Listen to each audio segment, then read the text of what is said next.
और आज के वीडियो में हम रीट के इम्पॉर्टेंट क्वेश्चंस डिस्कस करेंगे। रीट में टीचिंग मेथड्स के जो इम्पॉर्टेंट क्वेश्चन है वो डिस्कस करेंगे। तो यहाँ पर हम देखें तो सबसे पहला क्वेश्चन आता है, छोटी कक्षाओं में गणित की नीरसता दूर करने के लिए उपयुक्त शिक्षण विधि है।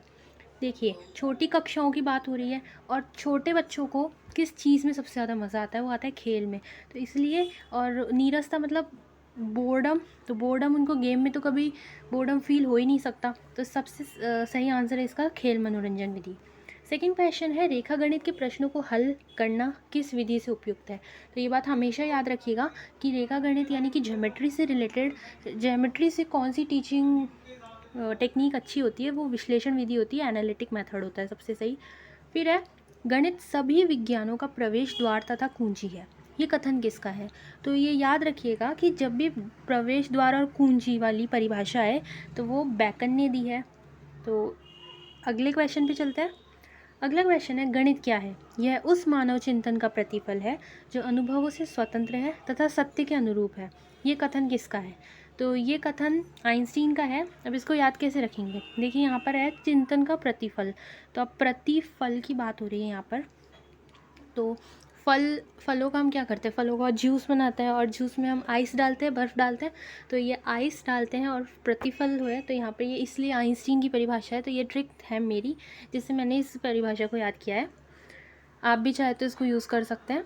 अगला है, सूत्र प्रणाली का दोष है। सूत्र प्रणाली यानी कि फॉर्मूला। और हम जब छोटी क्लासेस में मैथ्स पढ़ते थे, अगर हमें कोई ऐसा फॉर्मूला आता था जो हमें समझ नहीं आता था तो हम उसको रटते ही थे, है ना। तो ये एक तरह का दोष है। तो पहला बात सही है। सेकंड है, बाल केंद्रित नहीं है। जी हाँ, क्योंकि बच्चों को अगर समझ में नहीं आ रहा, वो रट रहे हैं, तो बाल केंद्रित तो हो ही नहीं सकती है। थर्ड है, समझ को कम महत्व दिया जाता है। ये बात हमने कर ली। तो उपरोक्त सभी इसका सही आंसर है।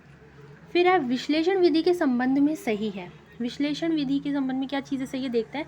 पहला है, मनोवैज्ञानिक दृष्टिकोण पर आधारित। जी ये बात सही है। सेकंड है, छात्र की अन्वेषण क्षमता तथा आत्मनिर्भरता का विकास होता है। अन्वेषण क्षमता यानी कि खोज की क्षमता। तो विश्लेषित कर रहा है अगर वो किसी चीज़ को, तो खोज ही रहा है, तो इस चीज़ का विकास तो होगा ही। थर्ड ऑप्शन है कि छात्र स्वयं नवीन समस्या का हल खोजता है। तो ये विश्लेषित कर करके वो नई समस्याओं का हल खोज रहा है अपना। तो ये चारों ही ऑप्शन इसके सही है। अगला क्वेश्चन है, गणित शिक्षण हेतु निम्न में से कौन सबसे उपयुक्त विधि है।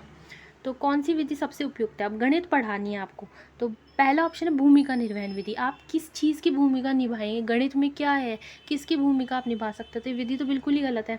सेकेंड है व्याख्यान विधि। बोल बोल कर आप नहीं पढ़ा सकते, गणित में क्वेश्चंस को हल करोगे तभी तो समझ में आएगा बच्चों को।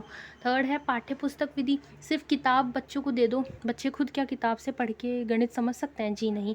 तो सबसे सही तरीका है, ये तीनों तरीके बिल्कुल गलत हैं। तो सबसे सही आएगा इसमें आगमन निगमन विधि। हमने पढ़ा है आगमन निगमन विधि क्या होती है, तो ये गणित के लिए सबसे सही है। अगला है कि गणित की उन्नति के साथ देश की उन्नति का घनिष्ठ संबंध है। ये कथन किसका है। तो ये कथन हम सब जानते हैं, नेपोलियन का है। नेपोलियन खुद भी एक गणितज्ञ थे और वो सम्राट भी थे। तो इसलिए अब देश की उन्नति की बात कर रहे हैं तो ऑब्वियसली समाज से भी इनका संबंध है और गणित से भी संबंध है। तो आप नेपोलियन के बारे में अगर इतनी जानकारी रखते हैं तो आप इस परिभाषा का उत्तर आसानी से दे सकते हैं। अगला है कि जब किसी नवीन प्रश्न को हल करना हो तो सबसे उपयुक्त विधि है। तो अब नवीन प्रश्न को हल करना है तो इसके लिए सबसे उपयुक्त विधि आगमन विधि ही होती है। इसके बाद है कि किस विधि का मुख्य उद्देश्य होता है, स्वयं खोज करके अपने आप सीखना। स्वयं खोज करके, तो खोजने की बात हो रही है यहाँ पे। तो आगमन विधि में हम खोजते हैं क्या, निगमन विधि, अनुसंधान विधि और कार्य विधि। तो अनुसंधान विधि का मतलब इंग्लिश में हम जानते हैं ह्यूरिस्टिक मेथड होता है, और ह्यूरिस्टिक को हिंदी में कहते हैं मैंने खोजा या मैं खोजता हूँ। तो खोज की बात हो रही है तो ऑब्वियसली अनुसंधान विधि ही होगी इसका सही जवाब। अगला है कि जिस विधि से छात्र प्रत्यक्ष रचना द्वारा गणित के तथ्यों संबंधी जानकारी करते हैं वो विधि कौन सी है। जिस विधि से छात्र प्रत्यक्ष रचना द्वारा गणित के तथ्यों संबंधी जानकारी करते हैं वो है योजना विधि। ठीक है, तो ये थे हमारे कुछ क्वेश्चंस जो आज हमने डिस्कस करे। आगे की वीडियो में और आगे के क्वेश्चंस डिस्कस करेंगे। ये टीचिंग मेथड के क्वेश्चंस आज हमने डिस्कस किए हैं।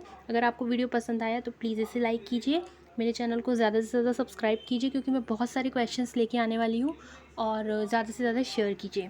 Thank you for watching my video.